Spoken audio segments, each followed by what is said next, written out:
But Andre Wiley has been a Toastmaster for a little over a year. He's an inaugural member of the Mayo Clinic Toastmasters Club and is now VP of Public Relations. Andre is working on becoming a full-time speaker and author and has published his first book, If Fires Were Easy.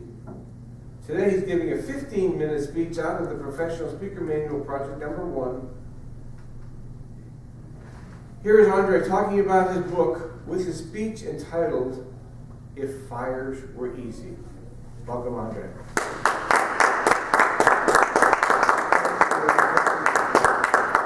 If fires were easy. I love that topic because it really resonates with me. Like Mr. Casey, I too was in the military. When you get to that first spot, you're on that bus, everybody's already told you what's going to happen. They've told you that it's going to be hard, they're going to ride you, they're going to be very, very tough, to say the least.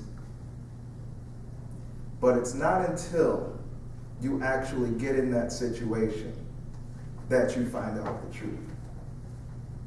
That you find out what you're made of, what your metal is made of. Because I've heard story after story after story about what basic training was. I've watched all the movies I could to try to figure out what was going to happen while I was in basic training, when I first got to that basic training spot.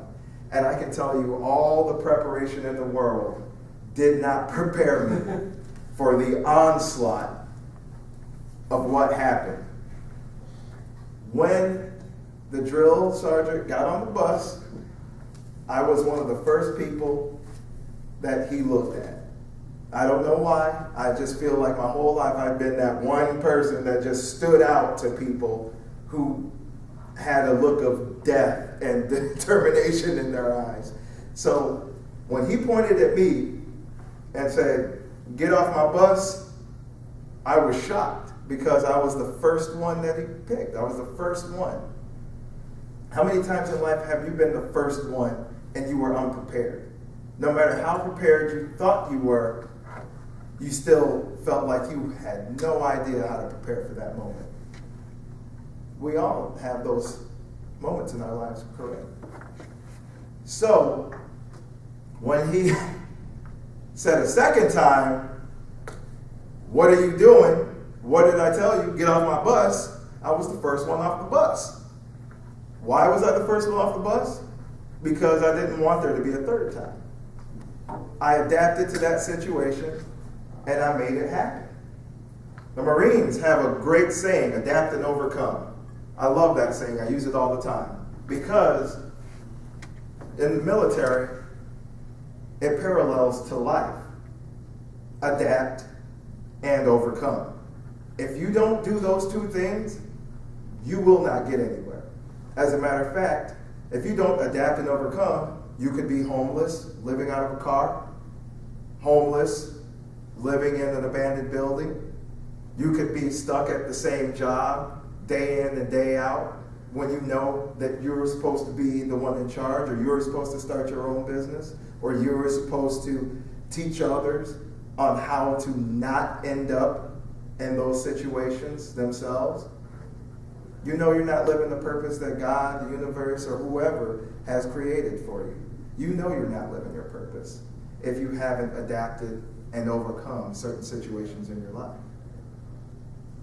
Just like my man here, you can have all the training in the world, but until that roaring fire is in front of you and all you see is smoke and flames and death and destruction, you don't know what you're made of. Or as I like to say, you don't know what you don't know. You don't know what would happen if all of a sudden the ceiling caved in. There's nothing but smoke and fire around you. Even though I had trained and trained and trained as a firefighter, that particular time I was in that fire alone, I felt like I was going to die. I took all the training that I had had from the military, all the training I had from firefighting, all the education that I had from being in college, getting dual degrees, and all of that heartache that brought me to that situation, and I just forgot. Because there was smoke pouring into this room. I'm looking around, I'm disoriented. I don't know where I'm at this point. And I've always had that anxiety in the back of my mind that always brought me back a little bit more. When I made a stride forward, it always felt like I was taking another one back. Because I let my thought process outthink what I truly knew was important, which was the training portion. I don't know if Mr. Casey can answer us or not, but when you first got to basic training, did they just hand you a gun and say, okay, we're going to teach you how to shoot? No. They trained you first. They trained your mindset first before even handing you a gun. You're there to shoot and to kill and to serve God and serve country. But they don't teach you to shoot, and they don't teach you to kill first. They don't teach you how to load the rifle, put it together and take it apart and put it back together again until you're months into your training. What are they doing first? They're breaking you of your old habits. All that getting up at 8 o'clock and 9 o'clock and noon, not anymore. Not while you're on Uncle Sam's dime. They say in the military you get more done before 9 a.m. than the rest of the world gets done all day, and it is correct. I have gotten dressed, showered, shaved, done all that, done PT, done my meals, had to go to the doctor for inoculations, all that done, paperwork, clean the bunks, all that before 9 a.m. Still, to this day, I try to get up and get some more done before 9 a.m. than I can get done for the rest of the day. Because they instilled that value in me. Do I do it every day? No, I take breaks because that's me. And I'd like to take a break every once in a while. But I still try to train myself every day. Now, the training portion is crucial to the military, to firefighting, to our lives. It's that training that people don't understand that is the number one key crucial part of growing and becoming more and living that purpose that you may feel like you're destined to live. But for some reason, there's a little hump or hurdle that we just can't seem to get over or get past. Just like in the military, they say whenever there's a hill, you take the hill. You don't try to figure out the hill, why the hill is there, or any of that mess. You take that hill, and you take it, and you adapt to that situation, you overcome, and you take the hill. And then when you're on the hilltop, you can see all the other hills. I think Mr. Horace can give us great examples of that. How long did you want to become a champion speaker?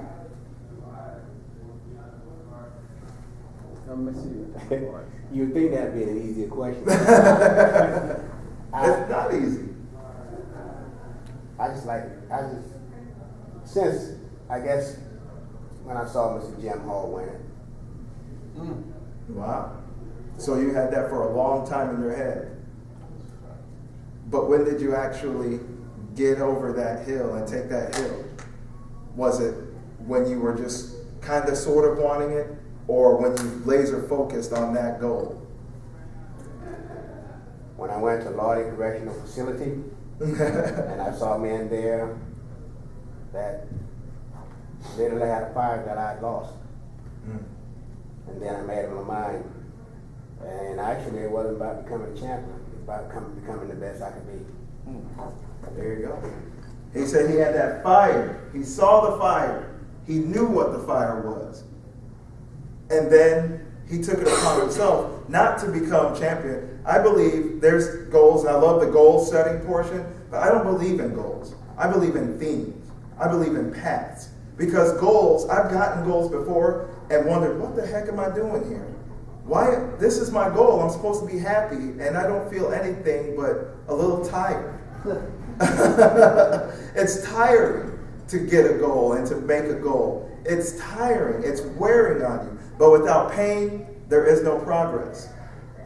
That pain is from walking miles and miles and miles down that path to bring us to that goal. But that path is where we grow. And it's just like people that have kids or animals like me, because I don't have any kids.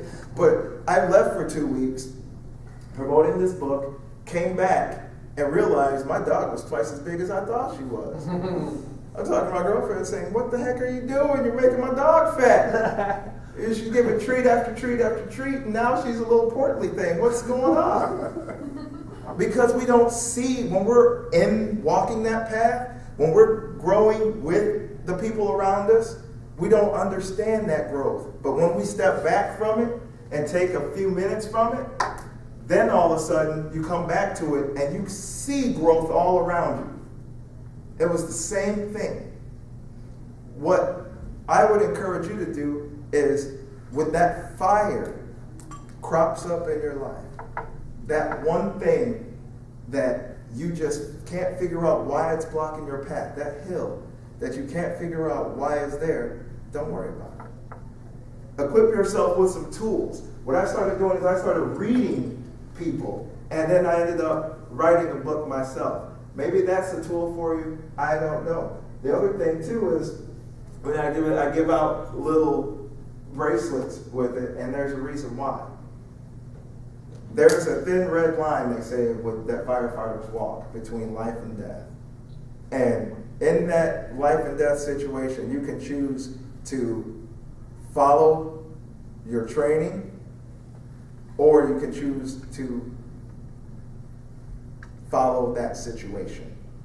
And what I mean by that is, you can either follow the training that you've trained for hundreds upon hundreds of hours to get to that moment, when that room fills with smoke and you get disoriented and you don't know what's going on, or you can follow that situation and wonder why that hill was put there in the first place, but you lose valuable time.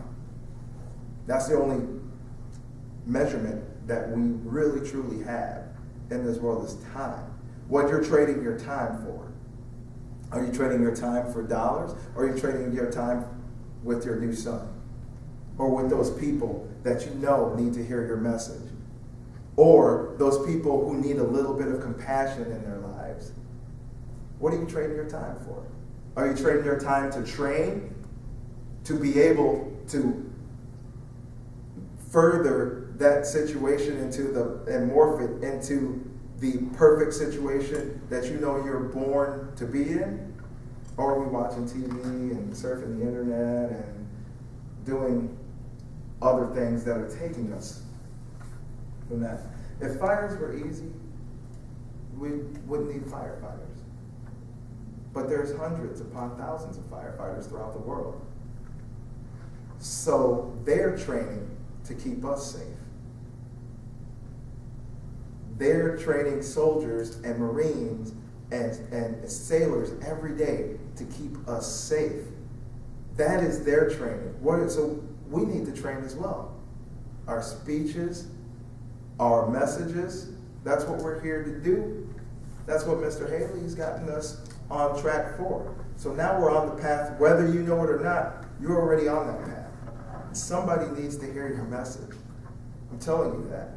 From experience, I didn't think I was an expert, and I'll leave you with this. The word expert, get it out of your head immediately. Because let me tell you what some experts do. There's a story about some developers. They gained about 10 or 12 investors for a company. The developers decided that this side project on this whole entire program that they were putting together was the wave of the future. So they did something unheard of. They went to the investors and they said, look, we know we have this entire program that we're putting together, but there's this separate little piece that we believe is the wave of the future. So we will do this for you.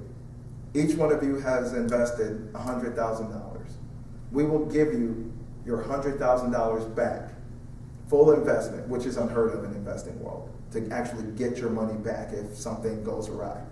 We will give you your $100,000 back, or you can invest it in this side project, and we guarantee you will get way more than you ever invested. Every single one of these expert investors pulled their money out because they didn't see the purpose. They pulled their money out. The only investors left were the two programmers on this side project. That side project ended up being Twitter. If they had left their money into that side project, that $100,000 would have been worth well over $500 million to this day. They were experts. They knew it all. There is no such thing. You are the expert of your message, and that expert tag is just a fire that you need to put out. It's just a hill that you need to get over. And you need to get your message out there. Thank you very much.